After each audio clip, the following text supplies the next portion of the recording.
Mother was fussing with Mary in the pantry, but she came forward when the bell rang, and I must say she received the news of Holmes's death heroically.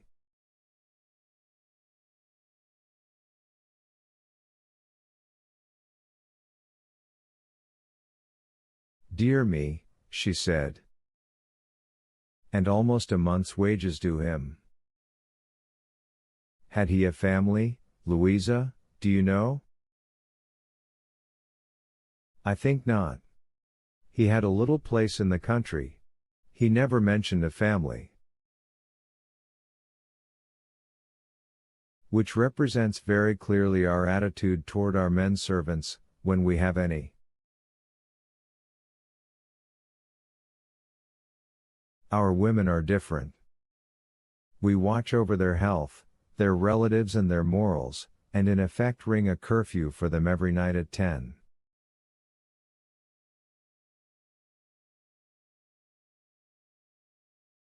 Our men, however, strictly preserve their anonymity. Even today I doubt if the Daltons know whether Joseph when he goes out leaves them for a family, for some less regular relationship, or to go to the movies.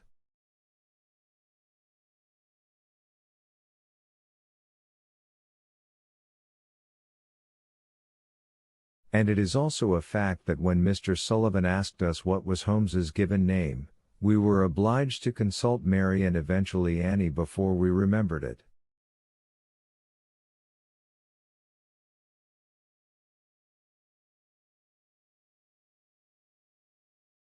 "William Holmes," said Mr. Sullivan.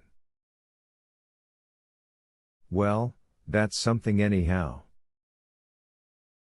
And now, he'd better be identified. If either one of you ladies—" To my astonishment, Mother at once volunteered to do so. "I do not want Louisa in such a place," she said, referring to the morgue and ignoring the fact that violent death and I were no longer strangers.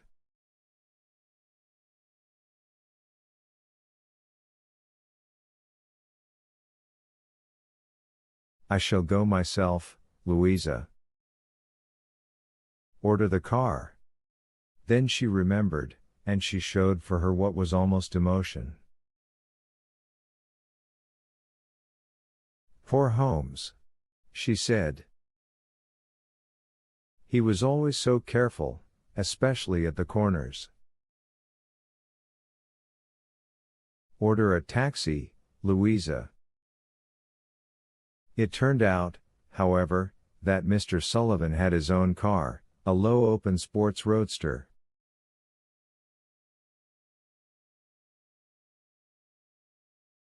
It took some effort to get Mother into it at all, and I still remember the almost shocked look of surprise with which she found herself, as they drove away, with her feet almost straight out in front of her, while of necessity she was more or less sitting on the small of her back.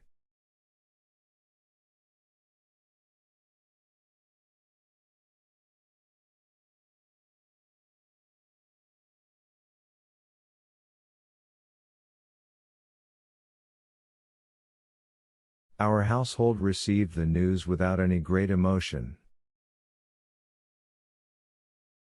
Neither of the two maids had cared for Holmes, and while they were shocked, they made no pretense at grief.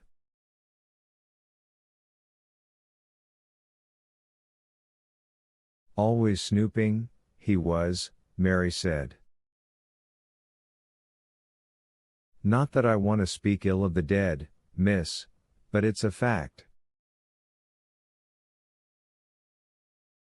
He spent more time up in his room watching out the windows than he ever did over his work." While Mother had prepared for her visit to the morgue, Mr. Sullivan had visited and closely inspected Holmes's quarters over the garage.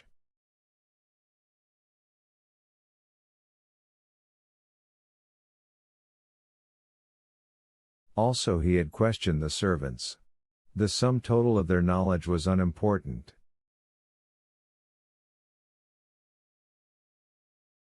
He was apparently unmarried, or at least had never mentioned having a family.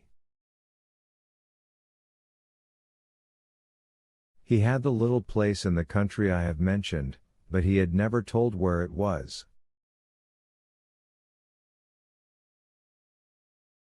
And they believed that he had done a little polite bootlegging for George Talbot, the Daltons and the Wellingtons, and perhaps more than a little less polite liquor dealing elsewhere.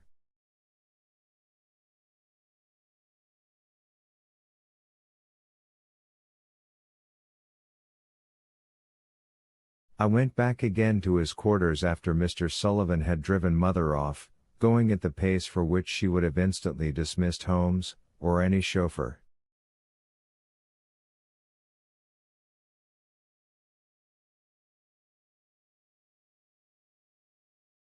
The door to the staircase was locked as usual, but I had taken the house keys with me and I had no difficulty in opening it.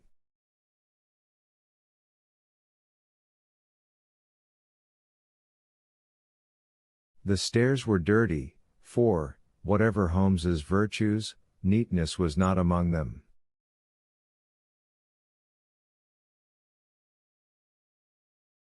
At the top they opened at the right into his bedroom, which with a most untidy bathroom comprised his living quarters.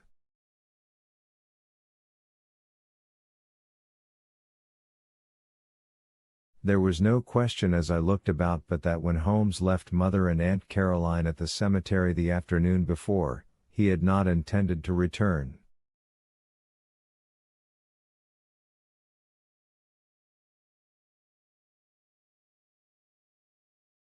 As I have said before, his clothes were gone. On a shelf were a few books, all of them detective stories. A torn magazine lay on the floor, and on the table by the window was the missing tube of glue, and an empty tin spool which had once held adhesive plaster.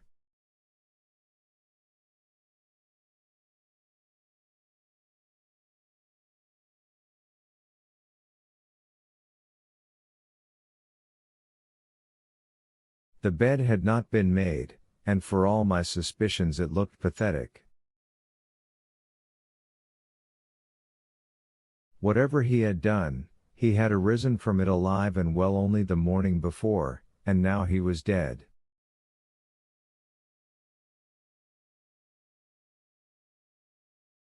For somehow I had no doubt that it was Holmes who lay on that slab in the morgue. The bathroom showed only a soiled towel or two, and a worn-down shaving brush.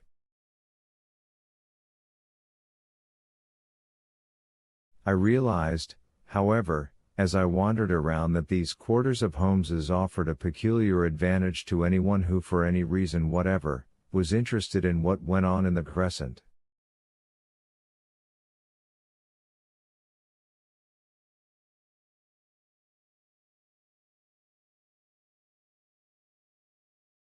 Our garage was set well back of the house, and from the windows on both sides he commanded portions of the Lancaster and Dalton houses, and even a small part of the Talbots and the Wellingtons.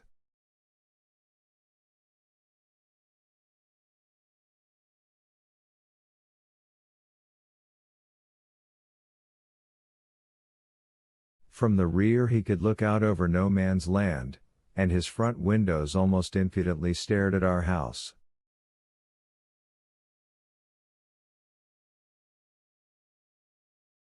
To Holmes, then, the Daltons' garage and the Lancaster woodshed were in plain view, and even the rear end of the Talbots' old stable where George now kept his car.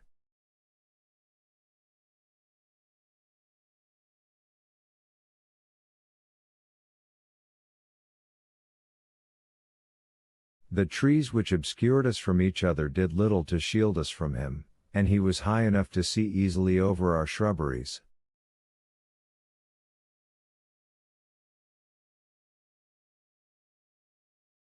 He must have known a great deal about us, I thought. Through Peggy he could have known about the money under the bed, and it might be that he had killed Emily Lancaster.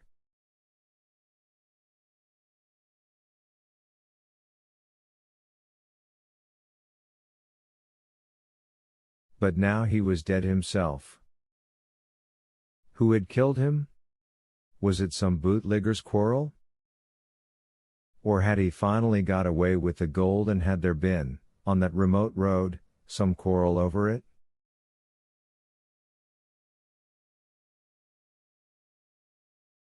Or had it been, after all, one of those accidents which no shrewdness seems able to prevent?